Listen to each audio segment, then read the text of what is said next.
My name is Isabella Morse, and I'm LitWorld's program intern. Thank you for joining us.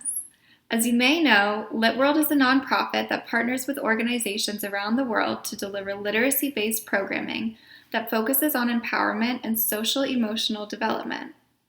One of our key programs is the LitCamp, which brings together groups of young people in safe spaces for storytelling and story sharing. Our LitCamps traditionally meet in person and over school breaks, but due to the pandemic, this year many LitCamps are unable to meet in traditional ways. Our Virtual LitCamp program is open to everyone and explores activities that can be done from anywhere, whether you're in a group, with your family, or on your own. Go to litworld.org to sign up for our virtual programming and to get up-to-date releases of new activities. Today's activity is all about belonging, one of LitWorld's 7 signature strengths. We define belonging as identifying as a valued and represented member of a larger community. An important part of belonging is understanding and appreciating how other members of our families and communities interact with the world. Think about which parts of your identity shape how you feel and act in the world. Are all of these factors shared between you and the rest of your community? Though we may have many similarities as well as some differences, every person views the world from a unique point of view, also called their perspective. When we see through the perspective of our community members and loved ones, it's easier for us to empathize with them and build strong connections. Today, we are going to explore the concept of perspective by creating perspective pairs, in which we will compare and contrast different points of view. To start, let's use the physical space around us to practice seeing from multiple perspectives. Let's think. What can you see, hear, and feel from where you're standing right now? This is my view. Now, try moving your body so you can see from a different point of view. You can stand on something tall or squat down low to the ground. I'm going to turn to face a different side of the room. Now, what do you see? Which parts are the same as what you were seeing before, and which parts are new or different? Here's my view. Can you see how it's changed? Perspective can change based on who is approaching a situation and how. Do you see the same things as other people in your home or community all the time? Do you think or feel the same things? Chances are, sometimes your answers to these questions will be no. When might you have a different perspective on a situation? We'll keep these questions in mind as we start our activity. Today, we're creating perspective pairs. To start, take a sheet of paper and fold it in half, like this. We are going to draw 2 animals, one on each half of the paper. On the left half of the paper, draw a beetle or an ant that is small and low to the ground. On the right half of the paper, draw a giraffe or another very tall animal that stretches all the way up to the sky. Take a moment to think about the ways that the 2 animals you drew are similar to and different from each other. For example, both are animals that live in the wild, sometimes even in the same places, like in the savannah. Giraffes, however, are very tall and can see further away than ants, which are small and see objects on the ground very close up.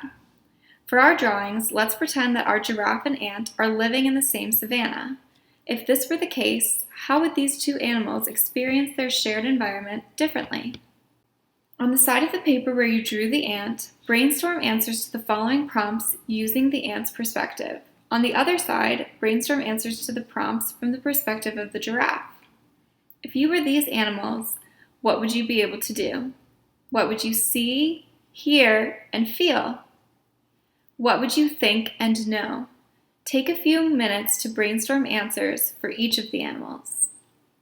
When you're finished, notice the words that your giraffe and ant have in common and circle or highlight them in the same color to help you see how their perspectives could be similar.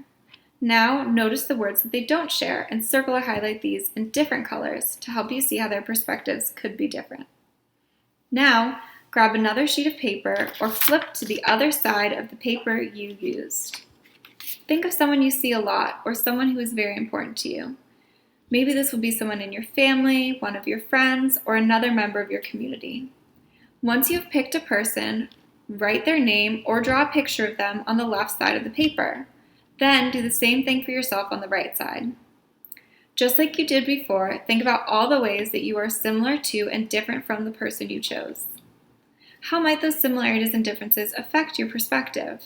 For example, for my drawings, I chose myself and my mom. We both live in the same town and in the same house, and we share a lot of interests and hobbies. However, my mom is older than I am, and we have different responsibilities. For example, I go to school while my mom goes to work. On the side of the paper where you drew the person you care about, brainstorm answers to the following prompts from their perspective. Then on the other side, brainstorm answers to the prompts from your own perspective. If you were this person, what would you be able to do? What would you see, hear, and feel? What would you know and think?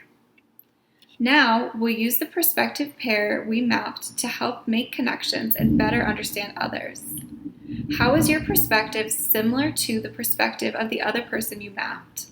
If you have any perspective words in common with this person, circle or highlight them in one color. If you don't have any in common, can you think of any that you might share? If so, add them in the same color. These are the parts of your perspective that are shared. Now, think about how your perspective might be different from the other person you mapped.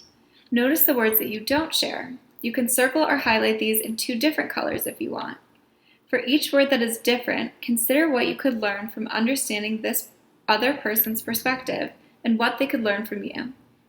Put stars next to the words that you think are most important for understanding each other, even if they're different. By understanding the ways we are different, we can actually be more connected to one another. It's easier to be kind when we can understand another person's point of view. This is called empathy, and it's an important part of belonging.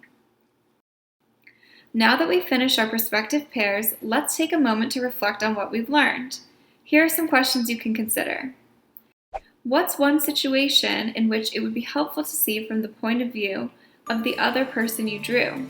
Do any of your shared perspectives extend beyond just the 2 of you to the rest of your community or family? Thanks for joining us for this activity. We'd love to see the perspective pairs that you made, so feel free to share them with us in the comments or on social media. Don't forget to go to litworld.org for more ideas and resources. Stay safe and connected. Bye!